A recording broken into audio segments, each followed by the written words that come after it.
before we get in this episode, can you do us a favor? Will you go ahead and subscribe to the channel? Will you ring that notification bell? And if you would, give this video a like. Well, enough of that mumbo jumbo. Let's get to the episode. Let's talk developmentally speaking, glow up, and connecting through wrestling. Hey everybody, I'm Morty. And I'm Brian. And on today's episode of Connecting Through Wrestling, we have the Thoroughbred, Anthony Andrews. Anthony, how's it going? It's going great. How are you guys? Doing well. Can't complain. Nice. Can't Glad to complain. be on here. I'm upright. That's a good thing, right? That's always good. Always good. Sure. So, on this show, we ask the same first question. It may be the most boring question you've ever heard. It may end up being the most interesting question you've ever answered. I don't know. But it's the same one for everybody. And it is, what made you decide to get into professional wrestling? So I love wrestling, but it all started actually, I didn't watch a lot as a kid. I didn't watch until I got a little bit older. And it was specifically, I worked at Taco Bell was my second job I ever had. And the entire crew there I got along with. There were some kids I went to school with. They invited me over for a WrestleMania party. It was WrestleMania 17. And it was The Rock and Austin. And it may sound stereotypical, but it was such a huge match. I didn't know a lot going into it. I knew who they were, but I remember specifically, there were like 5 or 6 grown men just standing around, all just yelling at the screen. And I'm sitting there watching the match, and I'm so into the match, and I stopped for a second, and I looked around. These were all my friends and people I worked with and all this stuff. And usually everyone has this like facade up where everyone's trying to act cool or whatever, macho, and it was gone, and they're all just yelling at the screen. And for 45 minutes, it's like, it's such a long match, these guys are up and everyone's exhausted by the end of it, and we're yeah, and like, I didn't even know that much about wrestling, and I'm sitting there just enthralled with this match. And I just remember looking around, and I can still picture it in my head, where it just, everyone was captivated. And it's just 2 guys, and I was like, that's amazing, and I can do that. Like, may not be The Rock and Austin, but I remember I was like, this is just amazing, and looking around and experiencing that, and I was like, I can do that. I know I can do that. Yeah, absolutely. I feel like that kind of fits the name of this podcast, Connecting Through Wrestling. You said everybody, everybody has that facade. Everybody wears that mask. Everybody has this thing that they want to keeping up appearances, right? They want to do that. But there's something about wrestling that can make anybody and everybody connect. People try to make it a dirty word. Anybody gives it a chance.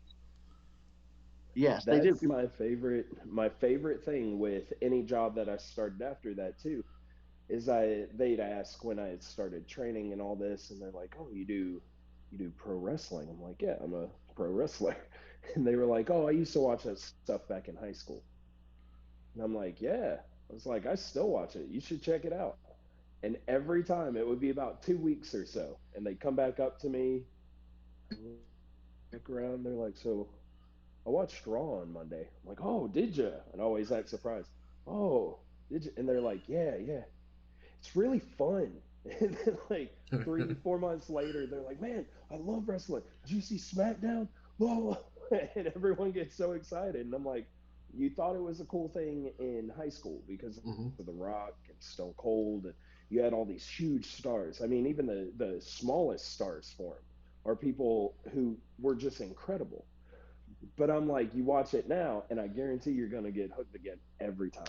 Everybody loves wrestling. They just think it's not cool to like it. When you give it a chance, like you said, you're just open with yourself about it. Everybody loves wrestling. Oh, yeah, and it's something you can always go back to and pick right back up on. It's therapy for a lot of people. Yeah. Exactly. Some people want to watch different shows, reality shows, soap operas, sports. We have all of it in one. We're lucky. Mm-hmm. Yeah. Wrestling is a conglomeration of all that, for sure. And I remember, being part of the, there were people who watched wrestling on TV, And then there were people like me and Brian in our town who watched wrestling, but also went to the shows that came to town. Like Ohio Valley Wrestling was always here. Oh, Um, neat. and we would go to those. I'd always see Brian at the local shows. But on top of that, way before I got it actually into the business, Brian was he was going down to OVW to watch shows in Louisville, and Nice. he was also part of the he started training way before I ever did, was in the world of wrestling. And I thought that was so cool. But we were just me and him were always kind of part of the diehard Hmm. wrestling Yeah. group. There's people that watch wrestling and enjoy it. Then there's that diehard wrestling group, and I Yeah. and you could meet lifelong friends because of wrestling, which is what me and Brian are. We've known each Yeah. other for years since middle school, Awesome. It's not every it's just day one of those things that that John Cena and Batista and Brock Lesnar and the Big Show are walking your downtown because they were in developmental. And I mean, it was way before everybody knew who they That's were, crazy. but it's like we have an annual event Yeah. like Oktoberfest, and there's the Big Show and Batista, Cena, and Oh, it's nice. just they were all young, but because their trainer Rip Rogers is from Seymour, that they would do like little house shows. So like we've always been Awesome. around stuff like that, and it's always been Yeah. pretty cool. So funny story, because I'm from Georgia originally. So we had Deep South, Hmm. and like I said, I didn't get extremely into wrestling until I was older. So then I started training. The people who I trained with, they would go to Deep South and watch the shows at Deep South in Atlanta. So I'm in Macon, a couple hours south was where I lived. So the guy who trained me originally, we were hanging out playing wiffle ball with his family, and so we were going to go to Deep South. So we're playing wiffle ball, goofing around. It winds up going a little bit late. We're heading up there, and we realize that we're not going to make it.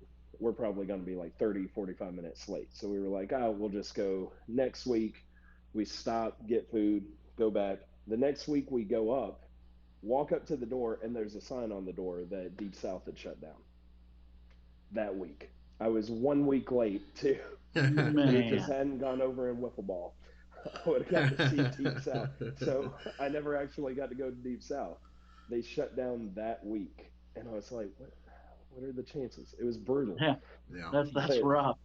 yeah, Ohio Valley, that's amazing because that's when they were doing both of them. So Hmm. I'm just like, man, I never got to see it. Where did you start your training at? So, like I said, I'm from Macon, Georgia, right in the Hmm. middle part of Georgia. It's All Star Wrestling Network, and Michael Stevens and Sam Slaughter are the guys who trained me. So there were a lot of people over the years that helped because it was actually a small flea market. I took people back there, even from I trained at Booker T's after I was like 5 or 6 years into wrestling, and I would get guys from Houston, take them back there, and they would see the building, and Hmm. they just you could see the look come over their face because it was all dirt, no pavement in the parking lot. It's the back of a flea market. We pull in, they look terrified, and by the end of the match, every single time I would take someone, it was Rex Andrews was the first one who pulled me to the side, and he was like, "Man, this place is hidden." He's like, "I Hmm. was really worried pulling in here." And he was like, "Every single match has had something amazing." He's like, "You guys have all these hidden gems, and no one knows it." And then Hmm. since then, people so Marvelous Michael Stevens was just on they announced the top 10 WWE videos for 2022. And he's the one who had the enhancement match with Veer. So his video, it was a WWE match, is a little over 4 million right now. That's Michael Stevens who trained me. Cruel, he was formerly Logan Creed. He signed with MLW. I'm trying to think of some other guys who are just all over the country. We had like a small pocket of guys who have all just gone on. I'm with NWA now, Hmm. and it's just we had all these hidden gems, and you didn't know it because you would drive by and see this flea market. I just drove by the other day, and it's not the same building because the owner Hmm. passed away a few years ago. But I still look at it and I'm like, man, how'd we create anything in there? But it was just the guys were so excited. Everyone was so passionate. Michael Stevens took just a million Olympic slams from me because Kurt Angle was my favorite wrestler, and that was going to be my finisher. I've never hit that move in my entire career, and he took almost for nothing. But we'd be up there because training was one night a week, but we'd be up there at least 4 nights a week because we wanted to wrestle, we wanted to get better. So Hmm. Fort Valley is where I started. Like I said, I wrestled in Georgia for probably 5, 6 years, maybe 7. And a little bit around the area. So Alabama mainly. I think we did a couple in Florida. I don't remember if we did South Carolina, and I think one or two in Tennessee. And then I moved out to Texas. I moved out to Houston actually, and that's when I started training with Booker T. His school's incredible. They just have it's just the training is ridiculous. They get people TV ready so fast, and I always point Hmm. that out. I'd meet a kid, and in 3, 4 months, he may not be able to go out on all the independents and have a match without calling anything, but you could put him on TV, and he would have a match, and I'd be like, huh, I didn't know he started 6 months ago. That's insane.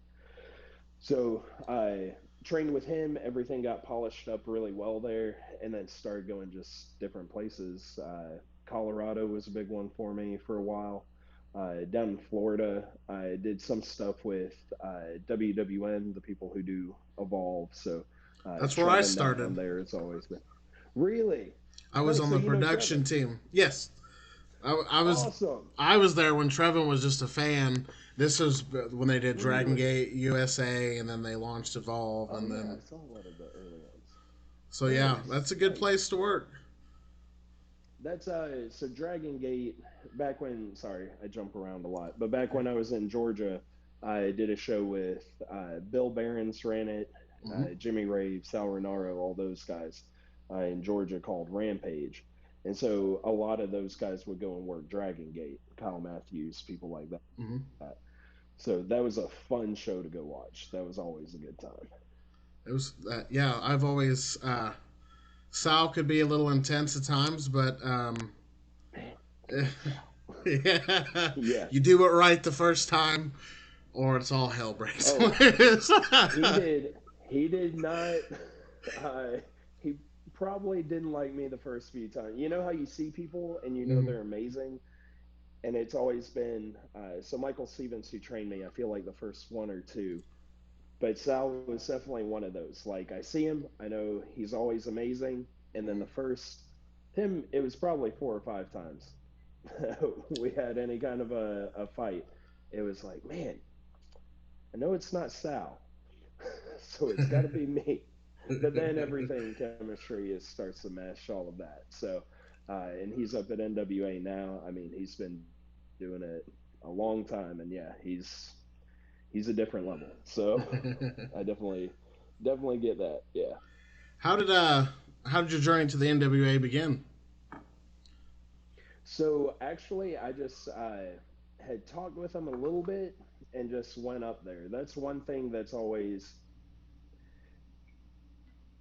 it's weird to me with people who they get really big in their bubble, in their Hmm. home, in their backyard. And I get that. Some people will progress further than me in that one area, but then they won't travel out. That was a big thing that I liked at even at Booker T's, is they have so many talented people, but not a lot of them were traveling. And when I was there, I was able to help them travel some out to Georgia, Alabama, stuff like that. And it's like you can be so good, but if no one sees you, they have YouTube. They have a lot of.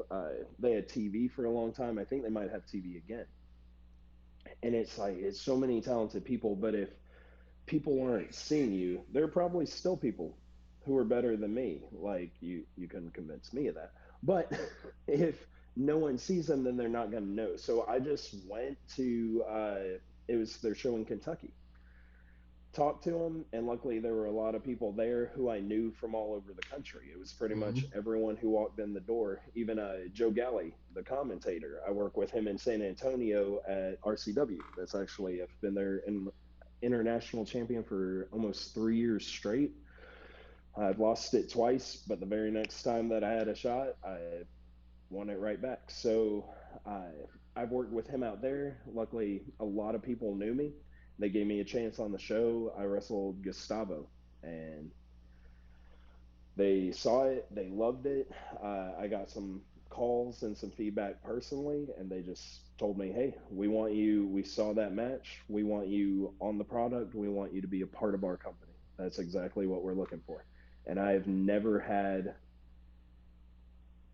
an opportunity where I put myself out there. Same thing with WWN, starting to work with Trevin. Sometimes I would just make those trips. I never had one that didn't pay off in some way. He always used me on something, it benefited me somehow. Something comes from it. So I think that's a big thing when you're starting out, especially. I wish we had done it younger when we were in Georgia. I started in Georgia in 2006, and it was almost frowned upon to travel out.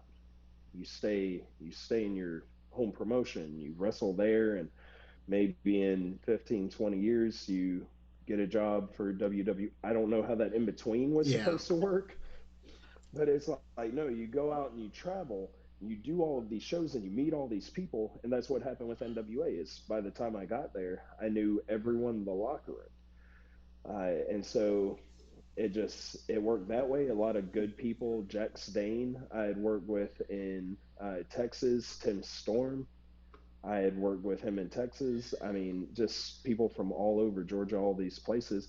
And now it's fun too because I see people come in. Like at the last show, there were some people there who I just met at WrestleCade, and so it happens with me, and then I see it happening with new people, and it's fun and exciting. That's the point of the product. So just a small side note is go out and travel, make the connections, get to meet all these people, and it's just fun because even working with Trevin with WWN, that's how I met Martin, who works with who owns Wrestling with Unicorns, and so it's just all of these little connections that you make, and now he's in Texas all the time, and his product gets viewed by so many people that helps me in other ways. I've had people reach out because of that, and it's just like you're not, if you're good, if you know that your product that you have is good, you're not going to fail when you go out there and try and put That's it down. really really good advice. I like you said, you mentioned how um, when you were in Georgia, they said you work for your home promotion. Um, I was taught. I started in 2010 Yeah, and as a manager, and um, I was told in my training that you're pretty much loyal to your home promotion for at least 6 years, is what I was Damn. told. And I've been let's be honest, it got I kind of got to the point where I realized there really isn't much room for, unfortunately. I mean, there's one of the reasons why I like NWA so much is that they actually do have managers and they care about managers. yeah, um, it's a big but when you focus. go higher up, there aren't isn't that much room for managers. So what I always thought was I'm going to do my best for this company, because you talk about people that never really travel. I've traveled some, not a lot, but I like seeing the company that I'm loyal to do well. And Yeah, but I also, there's that part of me that's like, man, I wish I would, when I had the chance, gone and done all this traveling. Now, trying to start a family and everything, and yeah, I'm not going to be able to do that now. But you know, that's great advice. If you know you're good, go travel for sure. yeah, Because and in the company that I primarily work for, Supreme Wrestling in Madison, Indiana, ran by Eric Draven, and Draven's the head trainer, and then there's Tony, who owns the place. But we, you know, it, it's been I really care about that place. But there's been a few kids that just recently got out of the training class. Well, not just recently, but few years back, that are just getting great. Just like, and it's like, go do your thing. And one of them, I gotta give him his give him what to do. His name's Gaston LaRue. He is Mr. By the Book Gaston LaRue. he's got a great gimmick. He's traveling, he's doing this thing, and some people are like, I wrestled 100 matches this year. I think he had 300 matches this year, close to it. Jeez. And it's Nice. like, Nice. dude, way to go. Yeah. That's You know what I mean? incredible. Like, That's because he would do double shots. He would wrestle twice on show. Just do the yeah. as much as he could for people, and yeah. And now that he's getting out there, I mean, he got to help with Impact a while back. Behind the scenes stuff, helping. Nice. And so that's great advice. Yeah. And then another thing, you said you were working in Texas with Jax Dane and Tim Storm and Good guys. um, was was there before um, William Patrick Corgan bought the NWA when Bruce Tharp still owned it? Mhm. There was an NWA in Texas, was there not? There was, I wasn't in Texas yet, so I still wrestled for NWA Atlanta actually when Okay, that was when it was Bruce Tharp, Bruce right? Tharp. Yeah, when he was still in charge. So I was still in Georgia and Okay, wrestled for so you were NWA in Atlanta. NWA Atlanta. Right, I was I their was in tag champ NWA with them. Supreme. So Nice, yeah, nice, yeah. so So, but I do know what you're talking about, and I think it was Jackson, Tim, and all those guys. I forget if it was. I think Texoma had an NWA affiliation. that's I it. could be NWA wrong. Texoma. That's Yeah. it. It was So, and that he still runs. I believe yeah, it's called Red River Wrestling now, and he does Texoma as well. because So, big time Josh Lewis, I think, used to go down there and work. yeah. And they Yeah. have a good show. I've done a few shows with him. Unfortunately, weird that it comes up. They just got had their ring truck stolen with everything in it, Damn. like 2 weeks ago before a lot of Christmas benefit shows. Like And I how think, yeah, yeah, who I how do bet you they were offload surprised when I that? I opened the don't back understand. of that truck. right. What the hell am I That going to do with person's gonna this? get caught at some point. Like Yeah, what? I think people came together actually, and I think they were still able to hold the show. But as far as their ring truck, I don't know if that's been recovered. If somebody tries to sell a wrestling Mhm. ring, everyone's going to be like, "Hey, is this you guys' ring?" So hopefully the person gets caught. Yeah. Like that's just ridiculous. Maybe they were just trying to Ridiculous. steal the. You Yeah, better just yeah, set it up in that's the insane. backyard. But maybe that's how. Google Maps, we'll find them. Well, So I do have to ask, mhm. um, friend of the podcast, AJ Kazana. Um, Yes. how is he as a tag team partner? Amazing. That's one thing that I really enjoy, and I think it's anything with family, anything. There are a lot of situations you can watch in the matches. I specifically remember with the Now, it's happened plenty of times. I enjoy it. He has a different mind, and then one thing is, if I'm ever down, just watch because he's coming with that. He has a right hand like a fallen safe, and you can watch him because all of a sudden he'll be right there and he'll nail whoever knocked me down, and it blows my mind every time, and I enjoy watching it back because he's great as a tag partner, and he's always there when I need him. It's yeah, it's enjoyable. I really like that tag team. He has a different mindset because again, I'm from Georgia and then Texas, he's from Tennessee, and you can tell a little bit in the style that we wrestle. I have a little bit just different way of going into things, and Mhm. his is so clean and clear cut and simple. And I think together it makes a really good tag team. I enjoy being in the tag team.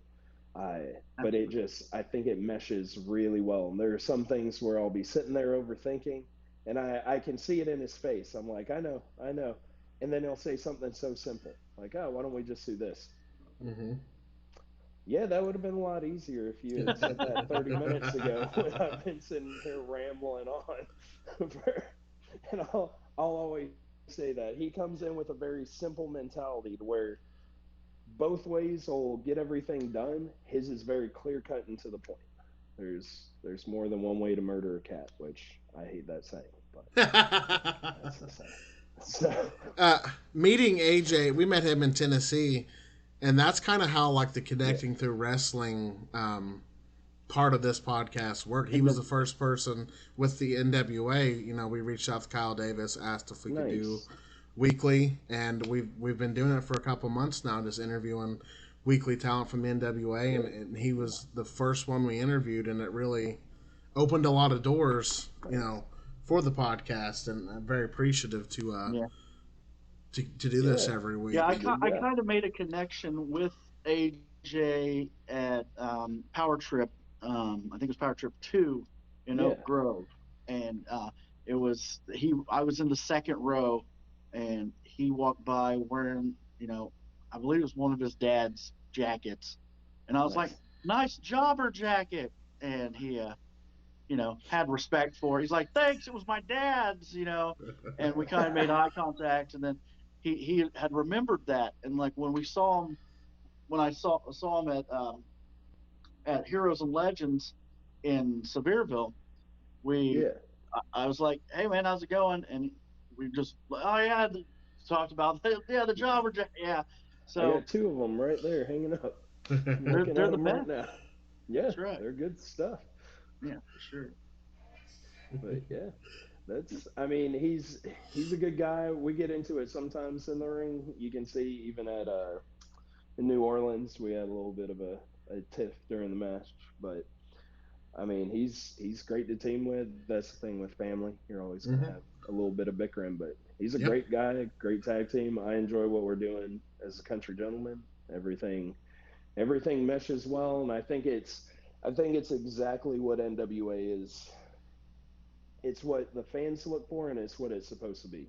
We just go out there and we fight. We're big guys who smack people around, so I think it works well. It's definitely what I needed being there because I enjoy wrestling on my own, but it's Hmm. nice having, like I said, just someone to watch your back in there. And we're both just big ass dudes. Sometimes you forget how big AJ is, and then I'll be standing there beside him. Good man, He, that's a he's, yeah, big old boy. he's big. He's barrel Yeah. chested for sure. Yep. Um, Yep. yeah. So I don't want to take away from Brian asking questions, but what Yeah.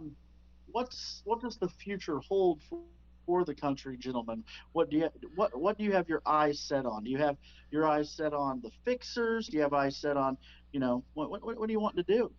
I mean, our biggest thing is it's always going to be that tag division. Right now, I think we're looking at the U.S. Tag Championships, which are the fixers. It doesn't really matter who has them when we get there, but that's our match in New Orleans was for the U.S. Tag Team Championships. Hmm. We'd also, I mean, as far as the NWA Tag Champs, Mecha Wolf, uh, Penta, like, or sorry, BCS 666. So with those guys, like, that's a whole another thing that we can do. And I've Hmm. known Mecha Wolf for a long time. So I could only that's, imagine you against the fixers. That's going to be like putting yeah, four bulls in the same pen, just letting them go. yeah, That that's always a crazy fight. I honestly would be fine with either of them. I think it'd be interesting if all three of the teams at some point were able to fight each other. Because I'm always amazed by what Mecha and Bessia can do. So I don't know. I think all of us being in I there at the same time. I do have to say I don't know if you know this or not, but fixers rule. Oh I God. disagree. I disagree. Don't know if you know this or But not, but they He do. he's got a thing for the I don't fixers. I know if you know apologize. this. My wife loves the fixers. I love the fixers. I may be a little biased because one of the fixers does live in our hometown, but that's Ah, well, maybe if the country gentlemen are the U.S. Tag Team Championships, Billy can actually get the tag team championships that he wants instead of the ones that he has now with tape across it that says fixers. but the fix It's Maybe. but true. the It's fixers true. rule. Yeah. So they yell at every opportunity. I love cereal. What now? I love cereal. They love cereal. I love They love cereal. cereal, and they are are crazy guys. They are a heck of a fight. Like I said, when we fought them in New Orleans, they are big old boys, and that Mhm. was a fight. I usually don't get thrown around, but I don't know if you saw when Wrecking Ball landed on my chest. I think my soul left my body, and luckily, I think he was too distracted yelling "Fixer's Rule" to go for the pin right then. Otherwise, it may have been coming. Understandable. He gets a little So, distracted. no, Yeah. that is a great fight, and I'll do that fight anytime. I think that's where our focus is right now. So, Brian, go ahead. I'll let you take the if stand. if there's any advice you could give to somebody on getting into wrestling, what would it be? sorry, it cut out just a little bit. Advice on If what was anybody it? wanted to get into wrestling, what advice would you give them?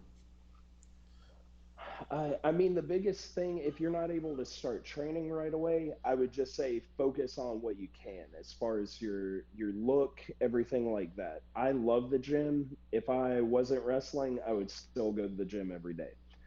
I I can say it's for health, but honestly, I just like picking up heavy things and putting them down. So to me, I like the atmosphere of the gym. It carries over to the atmosphere in wrestling to where if you're going to a gym, right now I go to different ones all the time. But if you find a good gym, it's just a good atmosphere and mentality. Sometimes they'll have like max boards for like your max lifts. And so at my gym right now, I love doing that. I go in almost every day. I'll find different things to do to make it fun. Like they know me there, so I get away with a little more. Mm-hmm. I 2 times ago, I did everything with my NWA shirt, my jeans, and my cowboy boots on, just for fun. Recorded it, did my bench press. I think it was 365. Boom, got up, posted the video.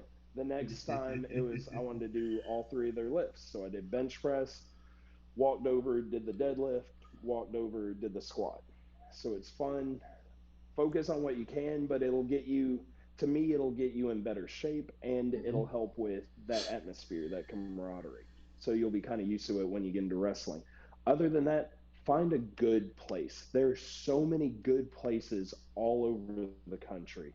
In Georgia, I know there's a lot of places like Nightmare Factory and stuff like that.